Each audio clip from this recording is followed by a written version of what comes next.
Hey everyone, I'm here today taking a look at the new Dino Rivals Dual Attack Triceratops. Here's the packaging quickly. I quite like this new packaging really. It doesn't protect the toy though, which is the only potential problem, though it does mean you can get a good look at the paint job to make sure that the eyes are painted in the correct place, which has been a bit of a problem with some of these toys.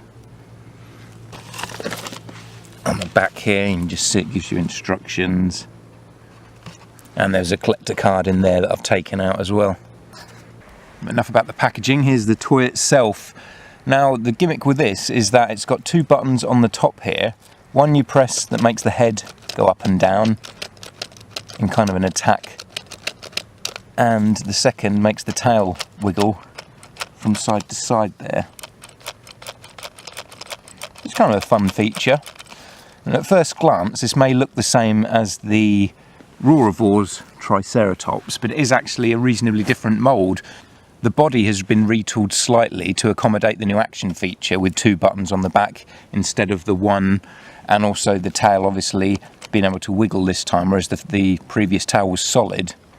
The head's exactly the same as the Roarivores version, but the legs are completely different. This time it's in more of a action stance, as if it's walking or charging forward. The legs are kind of bent, and you can see on this side you've got one leg that's kind of going backwards there.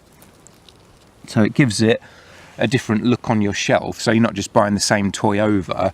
We have actually got a bit of variety between the two Triceratops, which is nice, and of course it's a different colour. Got some really nice sculpting detail on the back, all the little wrinkles and scales and things, and there's kind of a brown paint job going along the back there and down the legs. And there's a close-up of the face there.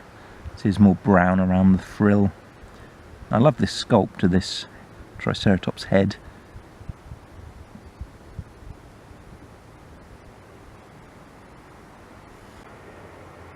And that side there. Some brown around the eye as well. I think I actually prefer the green over the kind of orangey colour one. Just to show the detail on both of those together, side by side. So here are the two next to each other, and you can see the legs on the original Triceratops are straight and in a more neutral pose, whereas on this new one, because they're bent, as I say, it looks as if he's walking or charging forward. So they do look different to each other on the shelf. Now for articulation, as well as the head and the tail wiggling with the action feature, the legs move out to the side slightly and forward and back. Pretty much the same as the first Triceratops, so there's a decent enough range of motion there. The head, when it's not being moved by the action feature, does face down a bit more than the original, and some people complain that the original head was facing down a tiny bit too much, but this new head faces down even more, and part of that's because the legs at the front are bent, so the front of the body here is kind of facing downwards more than that original release, but that does mean that his head is constantly in the ground, which makes it look as if he's grazing maybe, but at the same time I would kind of like it if his head was facing forward a bit more like that, rather than constantly facing the ground. But it does at least make it look more different from the original release and give us that variety. And if you've got the little battle damaged Triceratops, you could have a little family of them now that we have two adults and one little kind of baby Triceratops. And just to give you a quick look at this little battle damaged Triceratops, it's just, you know, you knock the side there and the damage is exposed. It's got all its flesh ripped out there. Quite a cool little action feature, very much like Blue.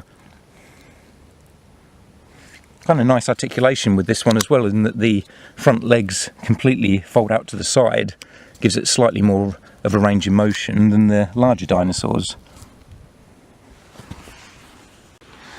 And there he is just compared to the original Jurassic Park Triceratops, which is a really nice toy. The body isn't quite as accurate to the real thing as these new ones, but it is still a great looking toy, and it's a great size as well.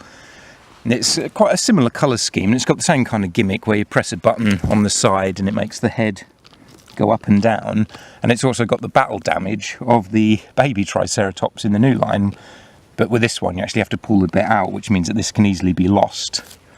If you're trying to find these on eBay, they almost always have the bit of flesh missing. So that's just a quick look at the new Dino Rivals Triceratops. Even though it at first glance looks kind of the same as the Roarivores one, I think there are enough differences that it's worth getting and building up a family of Triceratops, especially if you get that little battle damage one as well. I quite like having multiple dinosaurs of the same species, like we've got 4 or 5 different velociraptors. We've now got about 4 different T-Rexes, including the baby one. So it's nice building up the species. Even the Gallimimus have got 2 different variations now, not including all the repaints. Anyway, thanks for watching everyone, and I'll catch you in the next video.